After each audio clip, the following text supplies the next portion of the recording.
স্বাগত জানাচ্ছি বাংলা ভিশনের প্রতিদিনের আয়োজন আজকের সংবাদপত্র এবং সংবাদ মাধ্যমগুলোর শীর্ষ সংবাদের পর্যালোচনামূলক ও বিশ্লেষণধর্মী অনুষ্ঠান ফ্রন্ট পেজে। সাথে আছে তাইমুর রশিদ।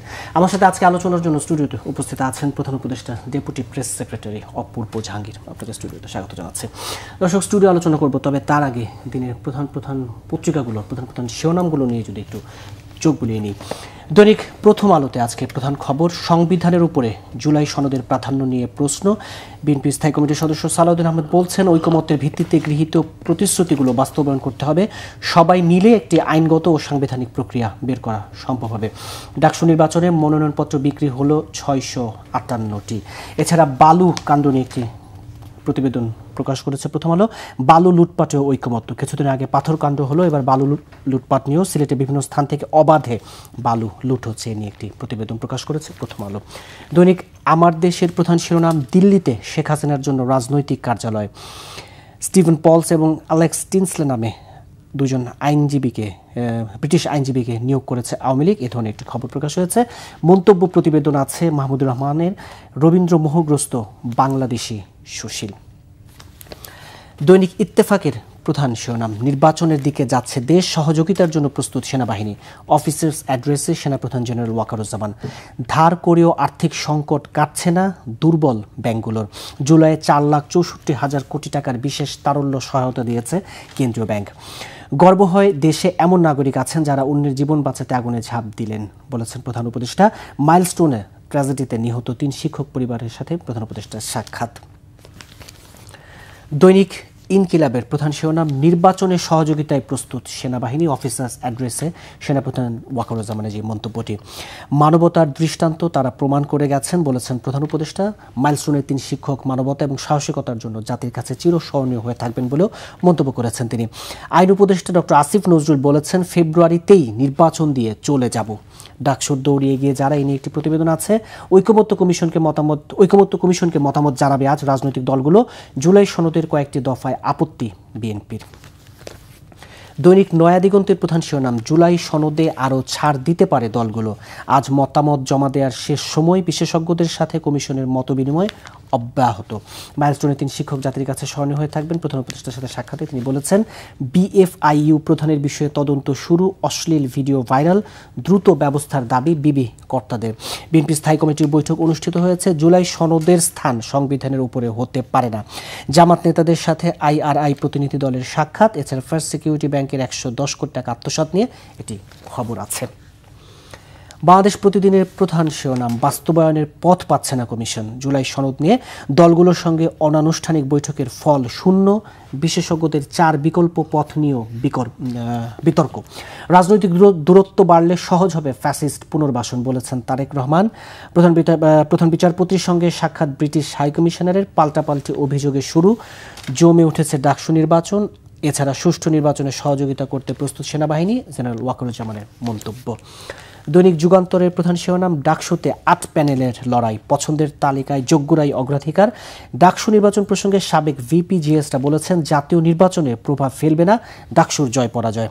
আইন উপদেষ্টার পদত্যাগ সহ 4 দফার দাবিতে শহীদ পরিবার এবং আহতদের গতকালের সচিবালয় ঘেরাও কর্মসূচিটিকে ছবি সহ বেশ গুরুত্ব দিয়ে প্রকাশ করা হয়েছে। এছাড়া অফিসার্স অ্যাড্রেসে সেনাবাহিনী প্রধানের যে মন্তব্য, সুষ্ঠু নির্বাচন অনুষ্ঠানে সরকারকে সহযোগিতা করবে সেনাবাহিনী। সমকালের প্রধান শিরোনাম, বিদেশিদের হাতে যাবে 5 টার্মিনাল, খরচ বৃদ্ধির সংখ্যা। যে বিষয়টি নিয়ে বেশ কিছুদিন ধরেই বেশ আলোচনা, এটি নিয়ে একটি প্রধান প্রতিবেদন করেছে সমকাল। এছাড়া ছাত্র সংসদ নির্বাচন, জাকসু, রাকসু এবং ডাকসু নিয়ে একটি প্রতিবেদন আছে, যেখানে বলা হচ্ছে জাকসুতে দ্বন্দ্ব, রাকসুতে সংকট আর ডাকসুতে বিভক্ত বাকছাস, এই নিয়ে। এছাড়া জাফলং বিছানাকান্দির পাথর লুটপাটের পেছনে নেতারা, এই নিয়ে একটি মন্তব্য প্রতিবেদন আছে। মশা নিয়ে, বিশ্ব মশা দিবস নিয়ে একটি অধ্যাপক ডক্টর কবিরুল বাসার একটি মন্তব্য নিয়ে একটি প্রতিবেদন আছে।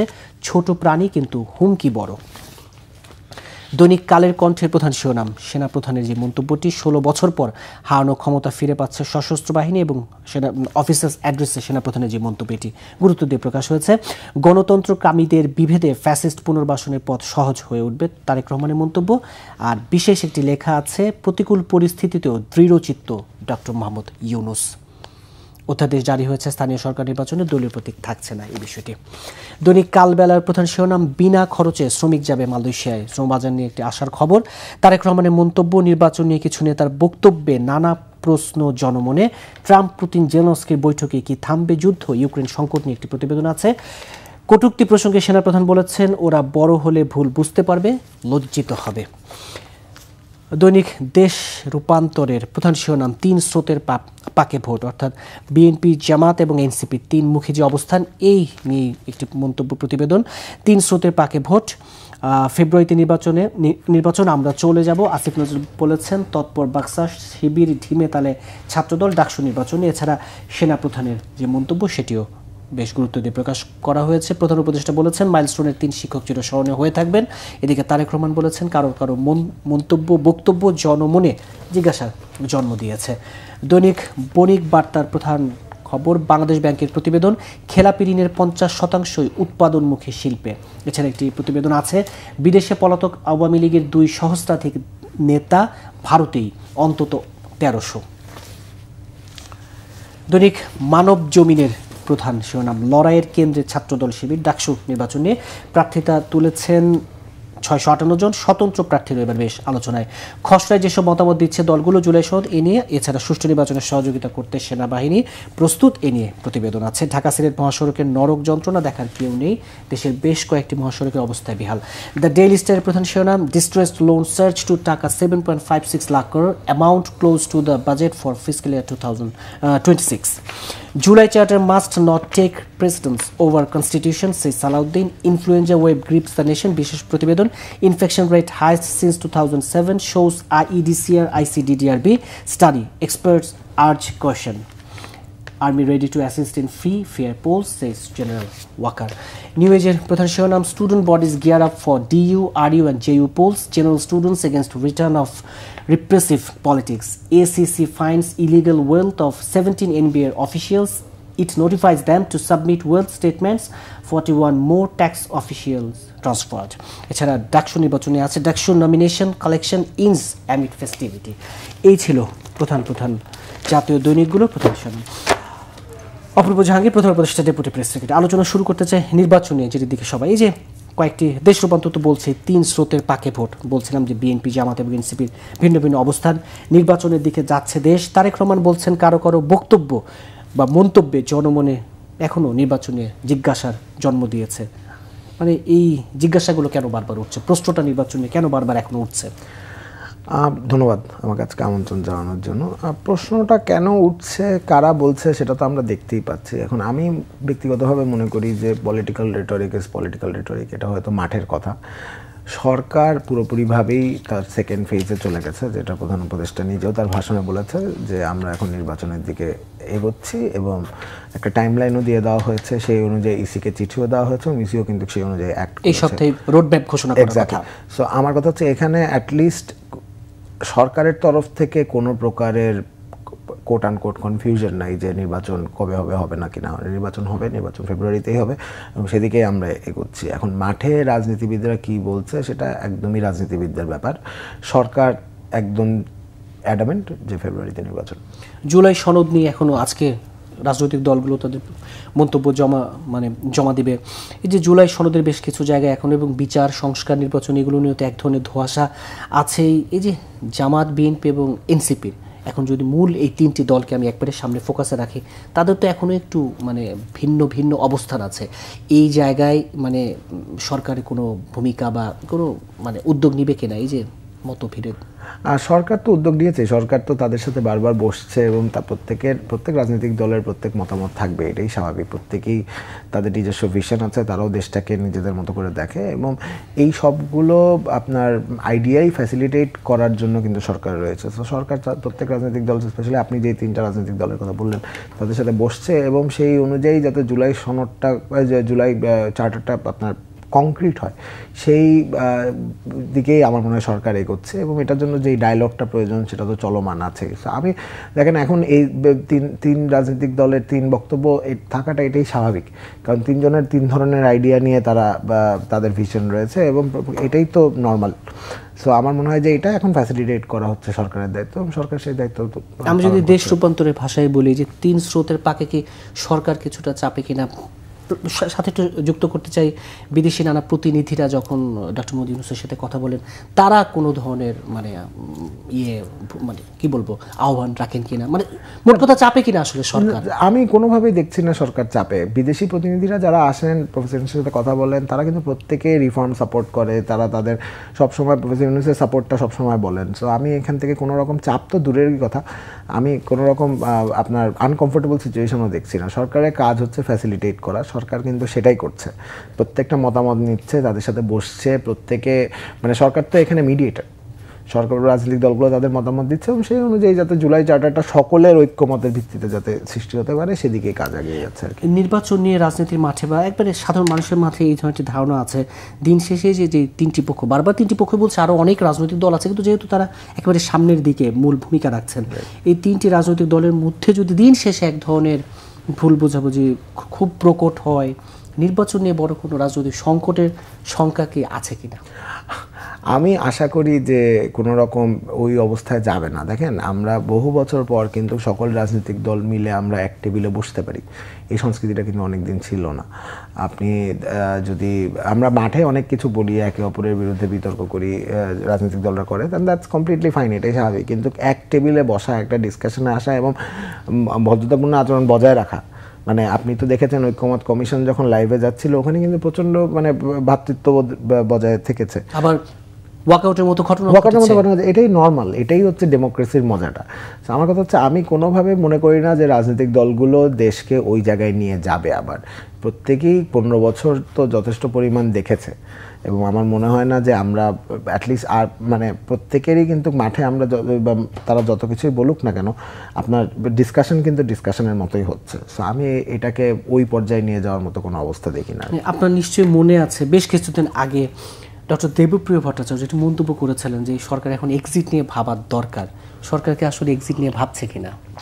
মানে সরকার তো স্থায়ীভাবে থাকতে চায়নি কখনো। সরকার তো যেদিন থেকে, আমি বলবো যে যেদিন থেকে সরকার শুরু হয়েছে সেদিন থেকে এক্সিট নিয়ে, হ্যাঁ সেদিন থেকে এক্সিট নিয়ে ভাবা হচ্ছে। দেখেন, এই সরকারে কেউ এখানে সদ ইচ্ছায় আসে নাই। দেশের একটা ক্রাইসিস মোমেন্টে সবাই এই হালটা ধরেছে এবং কারো ইচ্ছা নাই এখানে থাকার।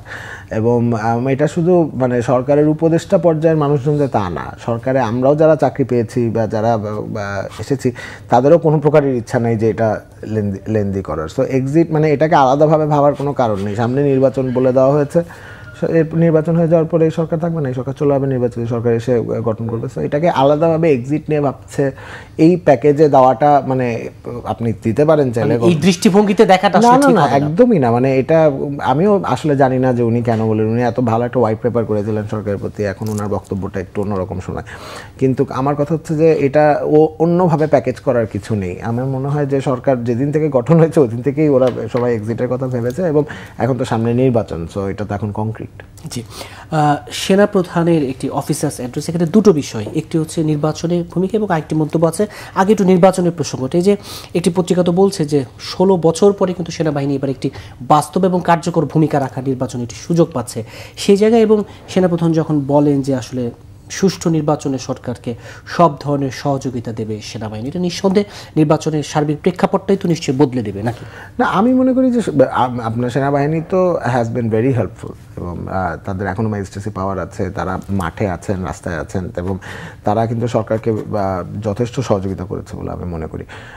এবং দেখেন, লাস্ট 15 বছরও যে সেনাবাহিনীর বিভিন্ন অফিসারকে কেন্দ্রিক যেই ধরনের আপনার চার্জেস এসেছে এবং সেনাবাহিনীরও আমার মনে হয় যে এখানে এখন ওনারাও চাচ্ছেন যে হচ্ছে এই সরকারকে যথেষ্ট পরিমাণ সহযোগিতা করার, এবং সেটা প্রথম থেকেই করে আসছে।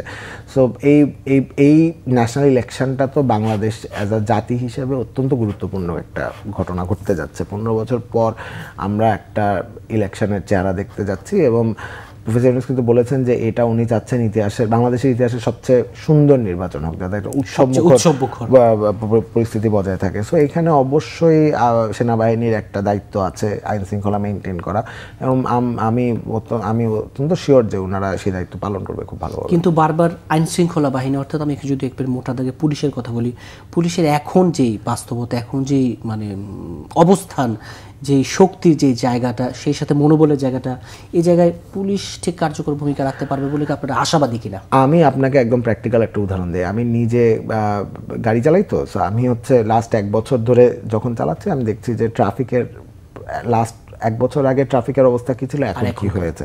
ইভেন কালকেও আমি দেখলাম ট্রাফিক খুব সুন্দরভাবে রাস্তা কন্ট্রোল করছে এবং পুলিশের আত্মবিশ্বাস ফিরেছে, অবশ্যই ফিরেছে। দেখেন পুলিশ অ্যাজ আ বাহিনী লাস্ট 15 বছর যে ভূমিকা পালন করেছে, এখান থেকে জনগণের সাথে তার যে আপনার দূরত্বটা তৈরি হয়েছে, এই দূরত্ব তো খুব সহজে যে আবার রিকনসাইল্ড হয়ে যাবে তা তো না। এখানে দুই পক্ষেরই কিন্তু বিশ্বাসের একটা ব্যাপার আছে। সো আমার কথা হচ্ছে যে পুলিশ যথেষ্ট পরিমাণ এঙ্গেজড হয়েছে আগের চেয়ে, এবং যেহেতু সরকার কিছু পদক্ষেপ নিবে যেগুলো অলরেডি আপনারা জানেন যে নতুন নিয়োগ বলেন, রিশাফল বলেন, সব কিছু।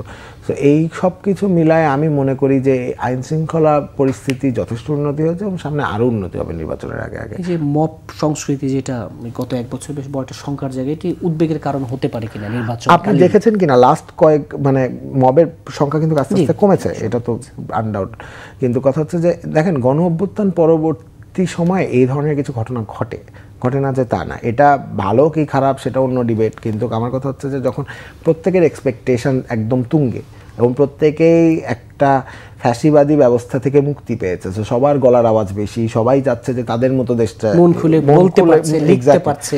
এক্স্যাক্টলি। আমার কথা হচ্ছে যে এইখানে এরকম পরিস্থিতি হবে, সরকার তার জায়গা থেকে হচ্ছে এটাকে কন্ট্রোল করার চেষ্টা করেছে এবং যথেষ্ট পরিমাণ সাফল্যতা দেখিয়েছে বলে আমি মনে করি। স্পেশালি আপনি যদি গ্রাফটা দেখেন লাস্ট 1 বছরের, এবং এইটা এখন তো আমি মব সন্ত্রাস খুব একটা বেশি দেখিও না, এবং এটা নিয়ে আলোচনা বারবার একটা পুরান ঘটনা এনে আমরা সামনে অতীত অভিজ্ঞতার আলোকে মানে সংখ্যার জায়গাটা আমি বুঝতে পারছি, কিন্তু আমার কাছে মনে হয় না যে এটা আর এই ধরনের পরিস্থিতি আর সামনে আসবে, এবং যদি সামনে আসে আইন শৃঙ্খলা বাহিনী এখন যথেষ্ট পরিমাণ পরিপক্ক আছে। নির্বাচন সামনে রেখে উপদেষ্টা পরিষদে কি রদ বদল বা সংযোজন বিয়োজনের কোনো বিষয় এখনো পর্যন্ত এরকম কোনো ডিসিশন হয়নি। এখনো পর্যন্ত আজকে পর্যন্ত এখনো পর্যন্ত না এরকম কোনো। জি, বলছিলাম সেনাপ্রধানের একটি মন্তব্য নিয়ে আলোচনা করব। আরেকটি মন্তব্য ছিল যে কটূক্তি বিভিন্ন সময় যে ওরা বড় হলে নিজেদের ভুল বুঝতে পারবে, তখন লজ্জিত হবে। এই মন্তব্যটিকে আপনি কিভাবে দেখেন? এটা আমি যতদূর শুনেছি ওনাকে একটা কোয়েশ্চেন করা হয়েছিল, এর উত্তরে উনি বলেছে এটা ওনার ব্যক্তিগত মতামত, উনি যদি দিয়ে থাকেন এবং যাদের উদ্দেশ্যে দিয়েছেন এটা ইটস বিটুইন দেম, এটা উনি বলেছেন। কিন্তু একটি জায়গায় তো মনে হয় সবাই আমরা একমত যে সশস্ত্র বাহিনী, শুধু সেনাবাহিনী, সশস্ত্র বাহিনীকে সার্বভৌমত্বের একটি প্রতীক হিসেবে যে একটা জায়গায় সম্মানের জায়গায় রাখা। না অবশ্যই, কারণ দেখেন 5ই অগস্ট আপনি যেভাবেই জিনিসটা অ্যানালাইসিস করেন না কেন, মানে 2024-এর 5ই অগস্ট আর্মির তো একটা ভূমিকা ছিল, এবং ওয়াকার সাহেব যখন ভাষণটা দিলেন তখন কিন্তু হি ওয়াজ দ্য ফার্স্ট ওয়ান যে পুরো জাতিকে একটা স্বস্তির জায়গায় নিয়ে গেছে, যে এরকম একটা মুক্ত বাতাসের ওয়েলকামটা করেছে তিনি। সো এখানে আমি মনে করি যে সেনাবাহিনী এবং সশস্ত্র বাহিনীও জানে, দেখেন এই 15 বছর তো এই বাহিনীগুলো যথেষ্ট পরিমাণ কালার্ড হয়েছে বিভিন্ন মানুষের কারণে, প্রতিষ্ঠান হিসেবে বলছি না, বাট বিভিন্ন ওনাদের ওখানে পোস্টেড বিভিন্ন মানুষ কিন্তু এই ইনস্টিটিউশনগুলোকে যথেষ্ট পরিমাণ ক্রুকেট করার চেষ্টা করেছে। সো এখন এখানে সশস্ত্র বাহিনীর রেপুটেশনের একটা ব্যাপার আছে। সো আমি মনে করি যে সকলেই তো বাংলাদেশের স্টেক হোল্ডার, এবং কেউই আমার মনে হয় না চায় যে লাস্ট 15 বছরের রেপুটেশনটা হোক। জি, একটু দৃষ্টি দিতে চাই ডাকসু নির্বাচনের দিকে। মোটামুটি উৎসবমুখর, কিন্তু বিভিন্ন ছাত্র সংগঠনের পক্ষ থেকে একটি কথা বলা হচ্ছে যে লেভেল প্লেইং ফিল্ড, যেমনটা আমরা জাতীয় নির্বাচনের কথা বলি তেমনি ডাকসু নির্বাচনে এই লেভেল প্লেইং ফিল্ডটা নিশ্চিত করার জন্য আপনারা সরকার থেকে প্রশাসনিক বা কোনো উদ্যোগ নেবেন কিনা, বা আসলে নিশ্চিত করাটা তো জরুরিও? না অবশ্যই লেভেল প্লেইং ফিল্ড তো থাকবেই, মানে এটা নিয়ে কোনো সন্দেহই নাই। আমি পার্সোনালি অত্যন্ত এক্সাইটেড এই নির্বাচনটা, ডাকসু নির্বাচনে অনেক বছর পর একটা উৎসবমুখর পরিবেশে ইউনিভার্সিটি ক্যাম্পাসগুলো পড়বে, এবং আপনি দেখেছেন যে প্যানেলগুলো আস্তে আস্তে সামনে চলে আসছে, এটা নিয়ে বিতর্ক হবে। এক্স্যাক্টলি। তো আমার কথা হচ্ছে যে এটা সরকার অবশ্যই, এবং এটা কিন্তু একটা ছোট হলেও একটা ছোট টেস্ট কেস হবে, আমি এটাই বলছি, জাতীয় নির্বাচনের আগে। এক্স্যাক্টলি। এবং এটা ফলাফল যাই হোক, কিন্তু নির্বাচনের পরিস্থিতি বলেন কিভাবে বলেন, এটাকে মানে আমরা সরকারের পক্ষ থেকে অত্যন্ত এক্সাইটেড এটাকে মনিটর করার জন্য, এবং এটা যাতে বা লেভেল প্লেইং ফিল্ড যাতে একদম কন্টিনিউয়েশন থাকে সেই ব্যাপারে সরকার বদ্ধপরিকর। আবার এই নির্বাচনগুলো, ছাত্র সংসদ নির্বাচনগুলোকে কেন্দ্র করে আবার বিশ্ববিদ্যালয়গুলো অস্থির হয়ে যাওয়ার কোনো শঙ্কার বা আশঙ্কা আমি মনে করি না। দেখেন ডিবেট হবে, এটা নিয়ে কোনো সন্দেহ নাই, আপনি কিন্তু এটা ওই পর্যায়ে আমার মনে হয় না চলে যাবে যেখানে এটা আনকন্ট্রোলেবল জায়গায় চলে যায়। আমার মনে হয় না কোনো যারা এই ইলেকশনে পার্টিসিপেট করবেন, যারা ভোট দেবেন, তারা কেউই চায় যে এই অবস্থায় যাক আর কি। সো আমি এখনো হোপফুল, এবং আমি প্রচণ্ড আমি যেটা বললাম যে আমি প্রচণ্ড পরিমাণে এক্সাইটেড এই ব্যাপারটা নিয়ে যে এখানে কি হবে সামনে। শিক্ষার্থীরাও বলছিলেন যে ছাত্র রাজনীতিতে একটা গুণগত পরিবর্তনের সময় এসছে, বিশ্বাস রাখেন কিনা যে আসলে অবশ্যই দেখেন মানে ছাত্র রাজনীতি করবেন কি করবেন না, দ্যাটস আ ডিফারেন্ট ডিবেট। ছাত্র রাজনীতি যদি বজায় থাকে ইউনিভার্সিটি ক্যাম্পাসগুলোতে, আমার মনে হয় যে আমাদেরকে রিইভ্যালুয়েট করতে হবে যে ছাত্র রাজনীতি আমরা কীভাবে ক্যাম্পাসগুলোতে করব। কারণ লাস্ট মানে এখন শুধু এটা লাস্ট 15 বছর না, কিন্তু আপনি 71 পরবর্তী ছাত্র রাজনীতি যদি দেখেন, যখন যে ক্ষমতায় থাকা তার মানটা ধীরে ধীরে ডিক্লাইন করেছিল। তো আমার কথা হচ্ছে কিন্তু আমরা ইতিহাসের বইতে পড়ি যে ছাত্র নেতারা কি পরিমাণ পাওয়ারফুল ছিলেন। আবার এটাও তো ঠিক, বাংলাদেশের যে কোনো অর্জন কিন্তু ছাত্রদের অবশ্যই না অবশ্যই আপনি ছাত্র ছাড়া এখানে কখনো বাংলাদেশে গণ অভ্যুত্থান পরিবর্তন আসেনি। আমার কথা হচ্ছে যে এটা আমার মনে হয় সবাই কালেকটিভলি এটা নিয়ে বরং একটা ডিসকাশন হওয়া উচিত যে ছাত্র রাজনীতি ভবিষ্যতে কিরকম চেহারা দেখবে। সো এটা আমার মনে হয় যে এটা again it's a good test case যে এখন এই ডাকসুটা কীরকমভাবে হয়। এবং আমার কথা হচ্ছে যে এই প্র্যাকটিসটা যদি আমরা মানে অ্যাটলিস্ট নন ভায়োলেন্ট একটা প্র্যাকটিস রাখতে পারি, তাহলে তো ছাত্র রাজনীতির আপনার ভবিষ্যৎ অত্যন্ত উজ্জ্বল এবং আমরা আরও আমাদের গোল্ডেন পিরিয়ডে 24 থেকে 25 এক বছরের পথ চলে মনে হলো কিনা আপনার যে পরিবর্তন অন্তত আশাবাদী হওয়া যায়? আমার মনে হয়েছে, কারণ দেখেন কি মানে আমরা মিডিয়ায় মাঠে কি কথা হচ্ছে সেটা একভাবে পারসিভ করি, কিন্তু আমি যেহেতু ভিতরের জায়গাটা কিছুটা দেখতে পারি, আমি দেখে কিন্তু অত্যন্ত বন্ধুত্বপূর্ণ একটা সম্পর্ক থাকে। মানে আপনি অমুক দল করেন, আমি অমুক দল করি, হয়তো মাঠে আমরা হ্যাঁ আমরা একজন আরেকজনকে তুলোধুনো করে দিচ্ছি, কিন্তু পরস্পর কিন্তু আমরা পাশাপাশি বসে আমি এটাও দেখছি ওরা আড্ডা মারছে, কথা বলছে, আপনার রাজনীতি নিয়ে আলাপ হচ্ছে। সো এই সম্পর্কটা বজায় থাকলেই হলো। আমি মাঠের পলিটিক্স ওটা থাকবেই, ওটা নিয়ে কোনো সমস্যা নেই, কিন্তু যাতে মানে ডিসকাশনের টেবিলে বসা যায় এবং আমরা একজন আরেকজনের সাথে অ্যাটলিস্ট ভদ্রতাপূর্ণ সম্পর্কটা বজায় রাখতে পারি, সেই জায়গা পর্যন্ত থাকলে আমার মনে হয় ভবিষ্যৎ উজ্জ্বল। দৈনিক আমার দেশ বেশ গুরুত্ব দিয়ে প্রকাশ করেছে দিল্লিতে শেখ হাসিনার জন্য রাজনৈতিক কার্যালয়। এই আলোচনাটি কিছুদিন আগে বিবিসিও প্রথমে এনেছিল। তো এই জায়গাটিতে যে রাজনৈতিক কার্যালয় আওয়ামী লীগ আবার সংগঠিত হওয়ার চেষ্টা, যদিও তারা এই অভ্যুত্থানের কর্মকাণ্ডের জন্য ন্যূনতম অনুশোচনা বা ক্ষমা চায়নি, এই জায়গাগুলোকে মানে সরকার আসলে কি দৃষ্টিভঙ্গি থেকে দেখছে? দিল্লিতে বসে শেখ হাসিনার যত কার্যকলাপ, দিল্লিতে বসে শেখ হাসিনা যদি কার্যালয় খুলে থাকে না, আমি বলবো এটা দিল্লির জন্য একটা প্রেস্টিজ ইস্যু। দেখেন আওয়ামী লীগের কর্মকাণ্ড লাস্ট 15 বছর এবং লাস্ট বছরের জুলাই অগস্টে যদি আপনি দেখেন, এটা একটা UN সার্টিফাইড কিন্তু একটা বক্তব্য দেওয়া আছে। আমার কথা হচ্ছে এটার পরও যদি দিল্লি মনে করে যে আওয়ামী লীগের একটা কার্যালয় খোলা উচিত ইন্ডিয়াতে, তাহলে এটা আমার কাছে মনে হয় মানে ডিপ্লোম্যাটিক চ্যানেলে কি আলাপ হচ্ছে দ্যাটস আ ডিফারেন্ট কেস। আমি পার্সোনালি মনে করি যে এটা ভারতের জন্য প্রেস্টিজ ইস্যু যে আমি এরকম একটা দলকে কার্যালয় খোলার মতো জায়গা দিব। আমরা অলরেডি শেল্টার দেওয়া হয়েছে, শেখ হাসিনা ইন্ডিয়ায় আছেন, সেই খবরে তো ওনাদের অলরেডি এখানে একটা কিছু কোশ্চেন মার্ক তারা বিভিন্ন গণমাধ্যম থেকে ফেস করছে এবং ওয়ার্ল্ড ওয়াইড। আমার কথা হচ্ছে এখন যদি কার্যালয় খোলা, আপনি যদি এটা তো একটা ওপেন এন্ডোর্সমেন্ট দেওয়ার মতো যে ঠিক আছে আমি অ্যাক্টিভিটি চালায় রাখলাম এই দলটার। আমার কথা হচ্ছে যে এইটা তো ভারতের এগেন মানে আমি এমফাসাইজ করতে চাই এটা যে এটা কিন্তু ভারতের প্রেস্টিজ হিসেবে দেখা হবে যে ভারত এরকম একটা দলকে জায়গা দিবে কিনা। যে এই যে আওয়ামী লীগকে রক্ষায় 2 ব্রিটিশ আইনজীবী নিয়োগ, এই যে এইসব এবং কার্যক্রম নিষিদ্ধের বিরুদ্ধে হস্তক্ষেপ চেয়ে জাতিসংঘে আবেদন, এই ধরনের আওয়ামী লীগের যেই মানে আন্তর্জাতিক মহলে যেই তৎপরতাগুলো, সরকার কি পদক্ষেপ নেবে? মানে জাতিসংঘই তো আওয়ামী লীগ নিয়ে একটা রিপোর্ট করেছে, যথেষ্ট তাদের মানে আওয়ামী লীগের যদি তারা পলিটিক্সই করতে চায়, মানে এটা তো অত্যন্ত ভুল একটা পলিটিক্স হবে যে জাতিসংঘকে গিয়ে আবার বলা, মানে ওখান থেকেই তো সিল খাওয়া হয়েছে। আমার কথা হচ্ছে যে মানে মানে একটা দল এতগুলো ঘটনা ঘটালো কিন্তু কোনো রকম অনুশোচনা নেই, কোনো রকম মানে আপনার আমি বলবো যে এখানে কোনো মানে মেরুদণ্ড নাই। মানে আমরা এখনো পর্যন্ত তারা বলেই যাচ্ছে যে তাদের ন্যারেটিভ, এবং এটা অত্যন্ত হাস্যকর একটা জায়গায় চলে যাচ্ছে। মানে আওয়ামী লীগের মতো একটা দল এরকম এত বছরের একটা লেগেসি, সেই দলটা যে এরকম একটা হাস্যকর পরিস্থিতিতে পরিণত হবে, এটাই আওয়ামী লীগের জন্য খুব কষ্টকর একটা বিষয় এবং আওয়ামী লীগের সাপোর্টার যারা আছে তাদের জন্য অত্যন্ত কষ্টকর। মানে তারা চেহারা দেখাবে কীভাবে? 1 বছরের বেশি সময় হয়ে গেল শেখ হাসিনাকে দেশে ফিরিয়ে আনার উদ্যোগের আমরা নানা কথা শুনেছি, মানে আসলে ওই জায়গাটা কার্যকর কোন জায়গায় আছে? মানে যে ফিরিয়ে আনার দেখেন এইগুলো তো অত্যন্ত ডেলিকেট বিষয় এবং সরকার তো বারবার বলছে শেখ হাসিনা করে, প্রধান উপদেষ্টা তো নিজেই ভারতের প্রধানমন্ত্রী নরেন্দ্র মোদীকে বলেছে যে উনি কথা বলছেন কেন, এটা আমাদের এখানে প্রবলেম হচ্ছে। এবং কথা হচ্ছে যে এই চালু থাকবে অবশ্যই। আমরা চাচ্ছি যে শেখ হাসিনার ট্রায়াল যাতে এই দেশে হয় এবং Sheikh Hasina has to B accountable for all the things that she did. কিন্তু এইটা কিছু এখানে কিছু আলাপ আছে ব্যাক চ্যানেলে, কিছু সামনে আর আছে, সেটা আমরা বাদ দিই। আমার কথা হচ্ছে যে ভারত এগেন মানে ভারত শেখ হাসিনাকে যদি শেল্টার দিতে থাকে তাহলে ভারতকে পুরো বিশ্ব কিভাবে পারসিভ করবে, এটা একটা চিন্তা করার বিষয় আমার মনে হয় ভারতের জন্য, যে এরকম সে কতদিন এই খেলাটা খেলতে পারবে। এই সমকালে বেশ গুরুত্ব দিয়ে প্রকাশ হয়েছে বিদেশিদের হাতে টার্মিনাল এবং বেশ আর্থিক ক্ষতির এই টার্মিনাল হাত বদল নিয়েও কিন্তু এখন তো নৌবাহিনী তত্ত্বাবধানে আছেন 6 মাসের জন্য। তো এই জায়গাটা নিয়ে এবং এই রাজনীতি মাঠে এই ধরনের আলোচনা ছিল যে এই ধরনের সিদ্ধান্তগুলো যেন দিন শেষে নির্বাচিত সরকার নেয়, আপনারা কি ভাবছেন? দেখেন, আমার মনে হয় না এই সরকার এমন কোনো ডিসিশন নেয় যেটা অন্যান্য পলিটিক্যাল পার্টির সাথে ডিসকাশন করে নেওয়া হয় না। সেটা হয়তো সামনাসামনি হয় না, কিন্তু পিছনে কিন্তু ডিসকাশনটা সবসময় চালু রাখে। দেখেন, এই সরকারের কিন্তু কোনো পলিটিক্যাল মাইন্ড নেই। এই সরকার কিন্তু ফ্যাসিলিটেটর হিসেবে কাজ করে এবং প্রত্যেক রাজনৈতিক দলের পরামর্শ নিয়েই কিন্তু এই সরকার চলতে থাকে।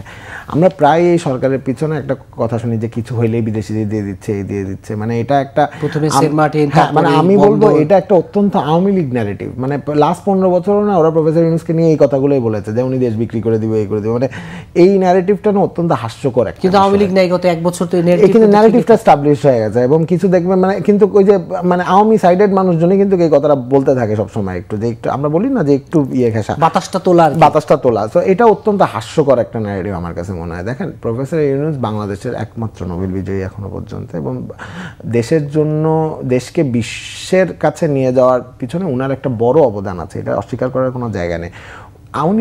ওনার ভুল ত্রুটি থাকতে পারে, আপনি ওনার পলিসি নিয়ে এগোতে পারে, কিন্তু প্রফেসর ইউনূস দেশ টার্মিনাল বলেন, দেশ বলেন, বিদেশিদের হাতে তুলে দিবে, এটা অত্যন্ত হাস্যকর একটা মানে গল্প। মানে এই গল্প মানে আমি যত পার্সোনালি দেখি আমার খুব মানে হাসি পায় যে এটা মানে আর কিছু না পেয়ে মনে হয় এরকম একটা ব্যাপার ইয়ে করছে। হ্যাঁ, মানে একই জিনিসই কিন্তু চলতেছে আর কি। মানে আপনি লাস্ট 15 বছর শেখ হাসিনা বা আওয়ামী লীগ প্রফেসর ইউনূসকে নিয়ে কি বলেছেন সেটা আপনি একটা গ্রাফ যদি তৈরি করেন, এখন যে গ্রাফ এর একই গ্রাফ।